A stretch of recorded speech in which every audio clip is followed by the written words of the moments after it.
नमस्कार। आज का हमारा वीडियो कक्षा 9 के लिए है। कक्षा 9 में हम लोग जाबिर हुसैन का सांवले सपनों की याद पढ़ रहे हैं। पिछले वीडियो में हमने जाबिर हुसैन, सालिम अली, इन लोगों का परिचय लिया और साथ ही एक पैराग्राफ पूर्ण किया था। इस वीडियो में हम लोग उस पैराग्राफ के आगे वाला भाग देखेंगे। पिछले वीडियो में हमने देखा कि सालिम अली की मृत्यु हो गई है और लेखक उनकी शव यात्रा को एक परिंदों के द्वारा ले जाई जाने वाली यात्रा बता रहे हैं। वो कह रहे हैं कि सुनहरे परिंदों के खूबसूरत पंखों पर सवार सांवले सपनों की याद ऐसी प्रतीत हो रही है जैसे कि इसे कोई खामोश वादियों की तरफ ले जाने का प्रयास कर रहा है। भाव ये था कि लेखक ये बता रहे थे कि सालिम हुसैन की मृत्यु हो चुकी है और उनकी मृत्यु के बाद उनकी अंतिम यात्रा जा रही है, परंतु उनकी अंतिम यात्रा में चलने वाले लोग कोई व्यक्ति नजर नहीं आ रहे हैं, बल्कि ऐसा लग रहा है कि सब पक्षियों के समान उस वर्ल्ड वॉचर के साथ चल रहे हैं। लेखक कह रहे हैं कि यह सालिम अली का एक अंतहीन सफर था। कोई अपने जीवन की हरकतें, सांसें, कुछ भी दे करके उनके इस सफर को समाप्त नहीं कर सकता। इस सफर को समाप्त करना असंभव है और लेखक कह रहा है ये दूसरे उन सफरों से भिन्न है जो सफर सालिम अली किया करते थे। सालिम अली जब निकलते थे तो सैलानियों यानी टूरिस्टों की तरह अपने कंधे पर विभिन्न प्रकार के सामान और गले में दूरबीन लटका करके किसी पक्षी के पीछे पीछे दुनिया में पता नहीं कहां कहां तक वो जाते थे। लेखक कह रहा है कि आज सालिम अली उस यात्रा पर निकले हैं, ऐसे टूरिस्ट हैं जिनकी यात्रा कभी समाप्त नहीं हो सकती। कह रहे हैं कि अंतहीन सफर में वो सैलानियों की तरह अपने बैग को यानी अपने सामान को पीठ पर लादे धीरे धीरे आगे बढ़ रहे हैं। अब इसके आगे क्या होता है, अब हम लोग इसको देखते हैं। तो चलिए हम लोग इसके आगे वाली कहानी देखते हैं। जाबिर हुसैन, सांवले सपनों की याद, ये है हमारा चैप्टर। इसमें लेखक सालिम अली एक वर्ल्ड वॉचर यानी पक्षी वैज्ञानिक के बारे में हमें बता रहे हैं। लेखक कभी तक बता रहे थे कि सालिम अली अपनी अंतिम यात्रा पर निकल चुके हैं, यानी उनकी मृत्यु हो चुकी है और उनकी मृत्यु होने के बाद उनको लोग शमशान की तरफ ले जा रहे हैं। कह रहे कि ये हुजूम मौत की उस खामोश यात्रा का सफ़र है जो किसी भी तरह से अब समाप्त नहीं हो सकता। लेखक कह रहा है कि ये उन बीते हुए यानी कि पहले किए गए उन सफ़रों से, उन यात्राओं से बिल्कुल भिन्न है।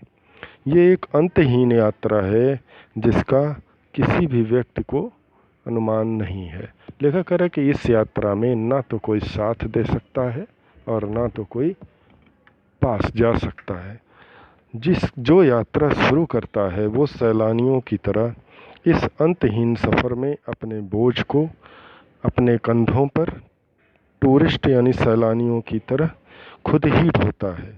कहने सालिम अली इस तरह से निकल चुके हैं इस यात्रा पर, अब इस अंतिम यात्रा पर, अंतहीन यात्रा पर निकल चुके हैं। जाबिर हुसैन जी ने कहा कि अपने जिस्म की हरारत यानी गर्मी, दिल की धड़कन यानी अपनी सांसें देकर भी अगर कोई व्यक्ति इनको लौटाना चाहे तो वह इस पक्षी वैज्ञानिक को यानी सालिम अली को वापस नहीं ला सकता। लेखक का कहना यह है कि ये एक ऐसी यात्रा है जिसके बारे में कि कोई कुछ भी नहीं कह सकता और इस सफ़र को अकेले ही करना पड़ता है, जिस यात्रा को सालिम अली ने शुरू कर दिया है। और इस यात्रा को शुरू करने के बाद अब वे फिर वापस लौटकर नहीं आएंगे। लेखक कह रहा मुझे लगता है कोई एक सोया हुआ पक्षी को जगाना चाहेगा। मुझे लगता है कोई इस सोए हुए पक्षी को जगाना चाहेगा। लेखक कह रहे हैं कि मुझे नहीं लगता, मुझे ऐसा महसूस नहीं हो रहा है कि कोई भी व्यक्ति इस सोए हुए पक्षी को जगाना चाहेगा। अर्थात ये सालिम अली जो मर गए हैं, ये पक्षी, अगर कोई व्यक्ति इनको चाहे भी तो क्या इनको जगा सकता है? भाव ये है कि जो व्यक्ति मर जाता है वो दोबारा जीवित नहीं हो सकता। इस सत्य को सभी व्यक्ति जानते और पहचानते हैं। लेखक कह रहे हैं कि सालिम अली भी उसी अवस्था में हैं और सभी इस सत्य को भी जानते हैं, इसलिए अब कोई भी व्यक्ति इनको वापस जगाएगा, ऐसा कहना और अनुमान लगाना दोनों ही गलत है। कह रहे हैं वर्षों पूर्व खुद सालिम अली ने कहा था, वर्षों पूर्व जब जीवित थे। लेखक कह रहे हैं कि जब जीवित थे, पूर्व मतलब पहले, खुद मतलब स्वयं। सालिम अली ने स्वयं ही कहा था कि जो लोग पक्षियों को आदमी की नज़र से देखना चाहते हैं, कहा था कि लोग पक्षियों को आदमी की नज़र से देखना चाहते हैं। पक्षियों को आदमी की नज़र से देखना ये एक बड़ी बात है, क्योंकि पक्षी पक्षी होते हैं उनमें स्वतंत्रता का भाव होता है और वो पूर्ण स्वतंत्र होते हैं। और आदमी जो होता है अपनी महत्वाकांक्षाओं से हमेशा इधर उधर भटकता रहता है, चीज़ों की तलाश में लगा रहता है। परंतु पक्षी जो होता है वो अपने उन्हीं कार्यों को करता रहता है जिसे ईश्वर ने उसे प्रदान किया है। दुनिया के सभी जीव, ये मनुष्य को छोड़ करके दुनिया के सभी जीव उन कार्यों को ही करते हैं जो उनके जीवन के लिए निश्चित किए गए हैं। सिर्फ मनुष्य एक ऐसा प्राणी है जो उसके द्वारा निश्चित किए, ईश्वर द्वारा निश्चित किए गए कार्यों को छोड़ करके बाकी सारे कार्य को मनुष्य करता है। लेखक कह रहे हैं लोग पक्षियों को आदमी की नज़र से देख रहे हैं, यानी जो काम आदमी कर रहे हैं क्या वो काम पक्षी भी कर सकते हैं? लेखक यहाँ पर एक भाव व्यक्त करना चाहते हैं कि हम आदमियों को पक्षियों को अपनी निगाह से यानी अपनी दृष्टि से नहीं देखना चाहिए। अर्थात हमें ये बिल्कुल नहीं सोचना चाहिए कि जो हम कर रहे हैं या हमारे किए हुए कार्यों का प्रभाव या उनका असर इन पक्षियों पर कैसा और क्यों पड़ेगा। लेखक कह रहा है कि हम मनुष्यों द्वारा किए गए कार्यों का इन पक्षियों पर बहुत अच्छा असर नहीं हो सकता। इसलिए इन पक्षियों को यानी प्रकृति के दूसरे जीवों को बिना डिस्टर्ब किए, परेशान किए, छेड़े बिना ही हमें अपने कार्यों को करना चाहिए और इन पक्षियों को कभी भी नहीं देखना चाहिए। यानी मनुष्य अपने कार्य को करे, पक्षी अपने जिन कार्यों को कर रहे हैं हमें उसमें कोई व्यवधान उपस्थित नहीं करना चाहिए। यह उनकी भूल है, सालिम अली जी ने कहा था और उन्होंने कहा ये मनुष्यों की भूल है जो पक्षियों को अपनी आवश्यकता, अपनी इच्छा, अपनी ज़रूरतों के अनुसार और अपनी सुविधाओं के अनुसार परिवर्तित करना चाहते हैं। कह रहे हैं यह उनकी भूल है, ठीक उसी तरह जैसे जंगलों और पहाड़ों, झरनों और आबशारों को भी प्रकृति की नज़र से नहीं आदमी की नज़र से देखने को उत्सुक रहते हैं। लिखा कर रहा है पक्षियों को भी मनुष्य क्या करता है, ठीक उसी प्रकार क्या करता है, जंगलों और पहाड़ों को मनुष्य अपनी सुविधा अनुसार उनमें परिवर्तन कर देता है। जंगलों को काट कर उसने घर बना लिए, जंगलों को काट कर उसने खेती करनी शुरू कर दी, पहाड़ों को तोड़ डाले, डायनामाइट से उड़ा दिया, पहाड़ों को उड़ा करके विभिन्न प्रकार की नदियाँ निकाली, रुके हुए पानी को बहाया, पहाड़ों को तोड़ करके प्रकृति के बहुत डिस्टर्ब किया मनुष्यों ने। झरनों और आबशारों यानी तालाबों और यह पानी के स्रोतों, करें जो झरने थे, पानी के स्रोते थे, तालाब थे, नदियाँ थे, को भी प्रकृति की नज़र से मनुष्य ने नहीं देखा। अगर कोई वस्तु या कोई चीज़ दुनिया में कहीं बनी है तो उसका कुछ न कुछ वजह होती है। लेखक कहना चाहते हैं कि अगर कोई वस्तु प्रकृति में बनी हुई है तो उसका कुछ न कुछ ज़रूरत होगी। मनुष्य क्या करता है, अपने थोड़े से स्वार्थ के लिए, अपने थोड़े से फ़ायदे के लिए उन प्रकृति में फैले इन नज़ारों को अपनी तरफ से बदल देता है। जैसे उत्तराखंड में बना हुआ टिहरी टिहरी बांध में टिहरी जो थी, पुरानी टिहरी को पूरा का पूरा डुबा दिया गया। और जो हमारी गंगा नदी है, जो गंगा को पहले सीधा, जिसे बोला जाता है गंगा को उल्टी बहाना, गंगा पहले सीधी जाती हैं, फिर टिहरी में उनको वापस फिर उल्टा किया जाता है, उल्टा करके फिर उसको कलेक्ट किया जाता है। उसका पानी जब एक जगह कलेक्ट हो जाता है तो वो वहाँ से उनको क्या करते हैं, उससे उनको टरबाइनों से छोड़कर बिजली बनाते हैं, और उस बिजली से पूरे उत्तराखंड की बिजली की पूरा काम चलता है।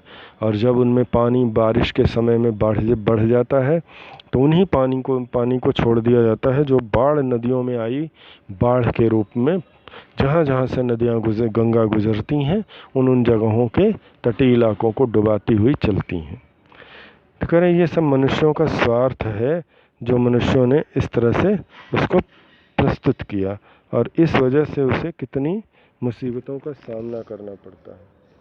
लेखक कह रहे हैं कि ये मनुष्य की सबसे बड़ी मुसीबत है, जो अपने स्वयं के द्वारा ही खड़ी की गई है।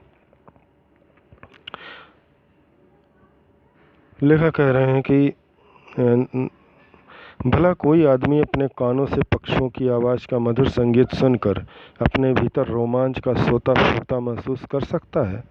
करें कोई भी व्यक्ति, लेखक करें कोई भी ऐसा व्यक्ति नहीं है जो अपने कानों से पक्षियों की आवाज़ों को सुने और उनके मधुर संगीत को सुने और अपने मन के अंदर रोमांच न पैदा करे। सोता मतलब कुआं, फूटना मतलब निकल आना। लेखक करें कि मनुष्य पक्षियों की विभिन्न प्रकार की आवाज़ों को सुनता है, विभिन्न प्रकार के पक्षियों की आवाज़ों को सुनता है, एक साथ अनेक पक्षियों की आवाज़ों को सुनता है, और सुन करके अपने मन के अंदर विभिन्न प्रकार के भावों को उत्पन्न करता है। यानी उसको इन पक्षियों की आवाज़ों से, इनके गीत से प्रसन्नता ही होती है। लेखक कहना चाहते हैं कि हम मनुष्यों को इन पक्षियों की आवाज़ से प्रसन्नता ही होती है, कभी हमें इनसे दुख प्राप्त नहीं होता। करें एहसास की ऐसी ही एक ऊबड़ खाबड़ ज़मीन पर जन्मे मिथक का नाम है सालिम अली। लेखक कह रहे हैं कि सालिम अली कौन थे? लेखक कह रहे हैं सालिम अली एक पक्षी वैज्ञानिक थे, और पक्षियों के सुरक्षा, रक्षा और उनके जीवन के विषय में कार्य करना ही इनका उद्देश्य था। इन्होंने पूरा जीवन अपना इन पक्षियों के पीछे ही लगाया। लेखक कह रहे हैं कि एहसास की ऐसी उबड़ खाबड़ ज़मीन पर जन्मे मिथक का नाम है सालिम अली। लेखक कह रहा पता नहीं इतिहास में कब कृष्ण ने वृंदावन में रासलीला रची थी। लेखक कह रहे हैं कि हमें इस बात का पता नहीं है कि इतिहास में कृष्ण ने वृंदावन में रासलीला रची थी। वृंदावन कृष्ण के लिए प्रसिद्ध है, सबको पता है। लेखक उदाहरण देना चाहते हैं कि कृष्ण ने रासलीला रची थी, ये बात पूरा इतिहास में पूरी की पूरी भरी हुई है। पूरा हिंदू धर्म इस बात को बहुत ही उससे मानता है कि कृष्ण ने वृंदावन में रासलीला रची थी। रसखान, सूरदास, रैदास, मीराबाई, तमाम लोगों ने कृष्ण के ऊपर अपने गीत लिखे, अपने क्या बोलते हैं उसको, सवैये लिखे, पद लिखे, अपनी रचनाएं की। लेखक कह रहा है इन सब को किसी ने देखा नहीं है, सब ने केवल सुना है और सुन करके उसके ऊपर अपने विचार गीतों के रूप में प्रस्तुत किए हैं। लेखक कह रहा है कि वृंदावन में जो घटना घटी थी, जिसे कृष्ण की लीला कही जाती है, ये लोग सत्य मानते हैं और उसे मानते हैं कि ऐसा हुआ था।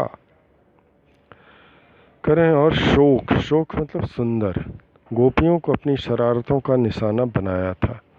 कृष्ण जो थे, शोक यानी सुंदर, गोपियों को यानी अपने गांव की ग्वालिनों को के साथ काफ़ी ठिठोली यानी शरारत करते थे और उन्हें अपनी शरारत का निशाना बनाते थे।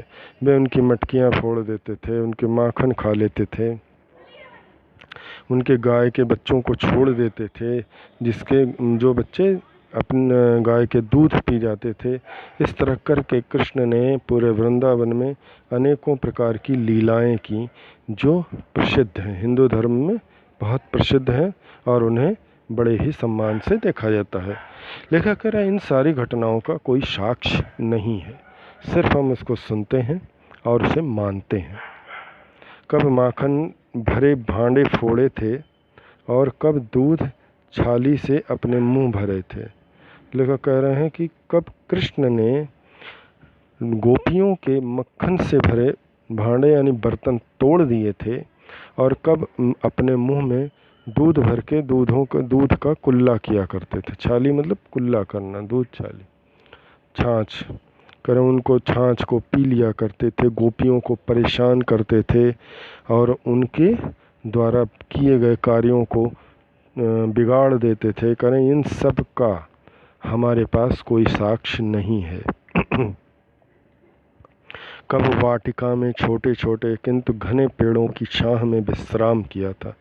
लिखा करें वाटिका मतलब गार्डन, बाग, करें किस बाग में, कब, कहाँ, कैसे। कृष्ण ने छोटे छोटे पेड़ों के नीचे खुद स्वयं बैठ करके पेड़ों की छाँव में विश्राम किया था। इससे पहले हम लोगों ने रसखान पाठ पढ़ा था। रसखान ने कृष्ण के द्वारा उपयोग की गई हर वस्तु के लिए बड़ी से बड़ी कुर्बानी देने को तैयार थे। वो कृष्ण के द्वारा उपयोग की गई छोटी से छोटी चीज़ को प्राप्त करने के लिए बड़ी से बड़ी कुर्बानी देने को तैयार थे। ये आपने देखा था। लेखक भी वही कह रहे हैं कि कृष्ण ने कब छोटे छोटे पेड़ों के नीचे, उनकी घनी छाँव के नीचे बैठकर विश्राम किया था और कब दिल की धड़कनों को एकदम से तेज करने वाले अंदाज में बंसी बजाई थी। मैंने आपको पहले ही बताया, कृष्ण जब बंसी बजाते थे तो केवल जीवित प्राणी ही नहीं, कहा जाता है कि जड़ और चेतन यानी जो स्थिर प्राणी, स्थिर जीव हैं जैसे पेड़ पौधे, वो भी एकदम मंत्रमुग्ध हो जाते थे यानी सम्मोहित हो जाते थे। जीवित व्यक्ति जैसे पेड़, मनुष्य, पशु, पक्षी सब सम्मोहित होकर के उनके गीत को यानी उनकी बांसुरी को सुनने लगते थे और उनको सुन करके एकदम से चुप हो जाते थे। देखा करा और पता नहीं कब वृंदावन की पूरी दुनिया संगीतमय हो गई थी। कह रहे हैं कि जब कृष्ण की बंसी जहाँ तक सुनाई देती थी पूरा का पूरा वृंदावन संगीतमय हो जाता था, यानी जो जहाँ रहता था वो वहीं स्थिर हो जाता था। ये उसके सब काम स्थगित हो जाते थे, यानी उसकी सारी इंद्रियां जैसे लगता था नष्ट हो गई। वो व्यक्ति कोमा में चला जाता था। एक अवस्था जिसे होती है ना कोमा की, उसी अवस्था में वह व्यक्ति चला जाता था और उस अवस्था में पहुंच करके वो व्यक्ति एकदम सम्मोहित सा हो जाता था। लेखक कह रहे हैं कि इस सम्मोहन अवस्था में कृष्ण का वृंदावन पूरा संगीतमय हो जाता था, अर्थात पूरे वृंदावन में संगीत फैल जाता था। लेखक कह रहे हैं ये सब कब हुआ था, किसने किया था, इसका एकदम उचित और साक्ष्य नहीं है। हम केवल आस्था के आधार पर इन चीज़ों को मानते हैं। आज के वीडियो में हम लोग बस इतना देखेंगे, अगले वीडियो में हम लोग इसके आगे देखते हैं। तो आज का वीडियो हम लोग यहीं खत्म समाप्त करते हैं।